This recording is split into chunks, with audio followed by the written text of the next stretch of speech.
Assalamualaikum warahmatullahi wabarakatuh. Perkenalkan, nama saya Nabila Nurrahman dari Akuntansi 5B.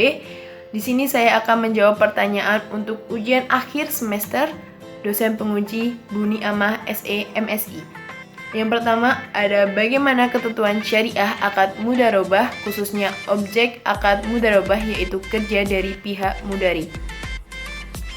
Oke, jawabannya yang A. Kontribusi mudharib berupa kalian, keterampilan, dan masih banyak lagi. Untuk yang B. Kerja mudharib tidak boleh diintervensi oleh syahibul mal. Untuk yang C. Mudharib menjalankan usaha sesuai dengan syariah yang telah ada. Untuk yang terakhir, mudharib mematuhi peraturan dalam kontrak yang sudah ditentukan. Yang kedua, soalnya diketahui sebagai data keuangan dari suatu usaha yang dibangun melalui akad mudharabah sebagai berikut. Di sini ada tabel, yaitu ada penjualan 5.750.000, ada HPP 3.500.000, dan ada biaya-biaya 1.425.000. Sedangkan jika kedua belah pihak yaitu antara syahibul mal dan mudharib menyepakati bagi hasil dengan nisbah 10/90, maka hitunglah bagian ketentuan yang akan diterima masing-masing syahibul mal dan mudharib. Oke, sebelum kita mencari bagi hasil atau bagian keuntungan masing-masing syahibul mal dan mudharib, kita mencari yang pertama untuk total pendapatannya dulu. Total pendapatannya kita dapat dari penjualan dikurangi HPP. Penjualannya 5.750.000 dikurangi 3.500.000. Hasilnya 2.250.000. Lalu, sebelum kita mencari bagian keuntungan lagi, kita mencari totalnya dulu. Oke, total seluruhnya ya. Totalnya tersebut didapat dari total pendapatan dikurangi biaya-biaya. Untuk total pendapatannya tadi hasilnya 2.250.000 dikurangi 1.425.000, hasilnya 825.000. Oke, sekarang kita mencari bagi hasilnya atau bagi keuntungannya. Jadi tadi bagi hasil dengan nisbahnya sekitar 10/90 ya. Untuk 10-nya kan syahibul mal. Nah, itu dikonversikan 10% ya. 10% dikali 825.000, hasilnya 82.500. Itu untuk syahibul mal. Untuk keuntungan mudharib, 90% dikali 825.000 menjadi 742.500. Itu untuk mudharibnya. Oke, selanjutnya soal nomor 3, susunlah jurnal dari sisi perusahaan bentuk mitra aktif atas transaksi akad musyarakah sebagai berikut. Pada tanggal 1 Desember 2020, Nyonya Laila selaku mitra aktif menyetorkan modal senilai 25 juta. Sedangkan Tuan Bisri selaku mitra pasif menyetorkan modal senilai 11 juta. Keduanya sepakat melakukan akad syirkah dengan nisbah bagi hasil Nyonya Laila dibanding Tuan Bisri 3/1. Jawabannya di sini susunlah jurnal ya. Kita buat tabel. Ada tanggal, keterangan, debit, dan kredit. Tanggalnya kita bikin 1 Desember 2020. Untuk keterangannya yang pertama modal musyarakah Nyonya Laila kita masukkan kredit sebesar 25 juta. Lalu ada modal musyarakah Tuan Bisri, masukkan kredit juga sebesar 11 juta. Lalu selanjutnya ada kas, kita masukkan debit sebesar 35 juta. Selanjutnya soal nomor 4. Dari soal nomor 3 di atas, jika pada akhir bulan Desember 2020 usaha bentuk mitra aktif memperoleh keuntungan sebesar 4.400.000, maka berapakah bagian keuntungan yang diterima masing-masing mitra aktif dan mitra pasif? Jawabannya perbandingan nisbah bagi hasil Nyonya Laila dibanding Tuan Bisri ada 3/1. Keuntungan untuk Nyonya Laila yaitu 3% dikali 4.400.000 sama dengan 132.000.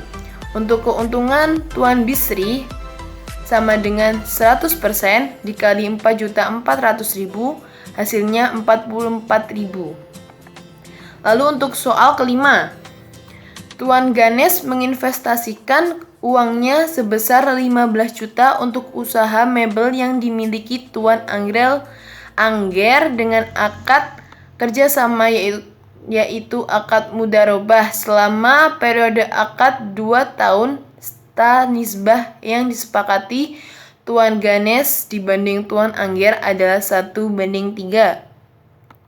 Setelah berjalan kurang lebih 2 bulan, usaha tersebut membutuhkan tambahan dana atas persetujuan Tuan Ganesh. Maka Tuan Angger menginvestasikan modal 3.750.000 berubah menjadi akad. Apakah akad musyarakoh?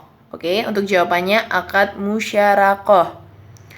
Jika Tuan Angger ikut menginvestasikan modalnya berdasarkan kesepakatan kedua belah pihak, jika pada tahun pertama usaha mebel tersebut memperoleh laba sebesar 6 juta, maka berapa bagian keuntungan yang diterima masing-masing Tuan Angger dan Tuan Ganesh?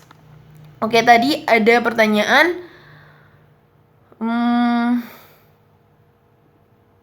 Mana ya? Oh, ini berubah menjadi akad apakah? Untuk perubahannya menjadi akad musyarakoh ya teman-teman. Untuk jawabannya, perbandingan nisbah yang disepakati Tuan Ganesh dibanding Tuan Angger tadi 1:3 ya. Untuk keuntungan Tuan Ganesh ada 1% dikali 6 juta menjadi 60.000. Keuntungannya Tuan Angger 3% dikali 6 juta ada 180.000. Pertanyaan nomor 7. Jelaskan konsep akad salam yang menjadikan dianjurkan dalam syariah Islam. Akad salam merupakan salah satu jenis akad jual beli, di mana pembeli membayar terlebih dahulu atas suatu barang yang spesifikan dan kualitasnya atau kuantitasnya jelas, sedangkan barangnya baru akan diserahkan pada saat tertentu.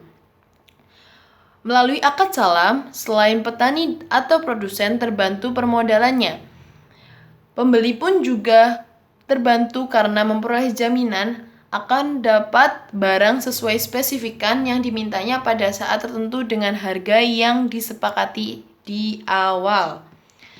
Yang nomor 8, kondisi apa sajakah yang menjadi penyebab berakhirnya akad istisna?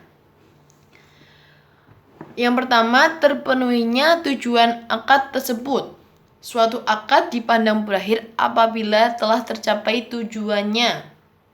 Yang kedua, pemutusan akad atau putusnya dengan sendirinya. Putusnya akad dengan sendirinya. Yang ketiga, salah satu pihak yang berakad meninggal dunia atau kematian. Yang terakhir, tidak memperoleh izin dari pihak yang memiliki kewenang dalam akad mauquf. Selanjutnya, saya akan menjawab pertanyaan nomor 9. Jelaskan syarat harta kekayaan yang wajib dizakatkan atau objek zakat. Yang pertama, kepemilikan sempurna. Harta yang dimiliki secara sempurna, maksudnya pemilik harta tersebut memungkinkan untuk mempergunakan dan mengambil manfaatnya secara utuh, sehingga harta tersebut berada di bawah kontrol dan kekuasaannya. Harta yang didapatkan melalui proses kepemilikan yang dibenarkan oleh syarat seperti hasil usaha perdagangan yang baik dan halal, harta warisan, dan masih banyak lagi, wajib dikeluarkan zakatnya apabila sudah memenuhi syarat-syaratnya. Sedangkan harta yang diperoleh dengan cara yang haram seperti hasil merampok, mencuri, dan korupsi tidaklah wajib dikeluarkan zakatnya. Bahkan, harta tersebut harus dikembalikan kepada pemilik yang sah atau ahli warisnya.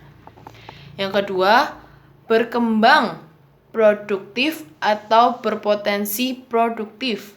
Yang dimaksud harta yang berkembang di sini adalah harta tersebut dapat bertambah atau berkembang bila dijadikan modal usaha atau mempunyai potensi untuk berkembang. Misalnya hasil pertanian, perdagangan, dan masih banyak lagi. Yang ketiga, mencapai nisab. Yang dimaksud dengan nisab adalah syarat jumlah minimum harta yang dapat dikategorikan sebagai harta wajib zakat. Yang keempat, melebihi kebutuhan pokok. Kebutuhan pokok adalah kebutuhan minimal yang diperlukan untuk kelestarian hidup. Artinya, apabila kebutuhan tersebut tidak dapat dipenuhi, yang bersangkutan tidak dapat hidup dengan baik atau layak, seperti belanja sehari-harinya, berpakaian, dan masih banyak lagi. Yang kelima, terbebas dari utang. Orang yang mempunyai utang, jumlah utangnya dapat dipergunakan untuk mengurangi jumlah harta wajib zakat yang telah sampai nisab. Jika setelah dikurangi harta wajib zakat menjadi tidak sampai nisab, harta tersebut terbebas dari kewajiban zakat. Yang keenam, kepemilikan 1 tahun penuh.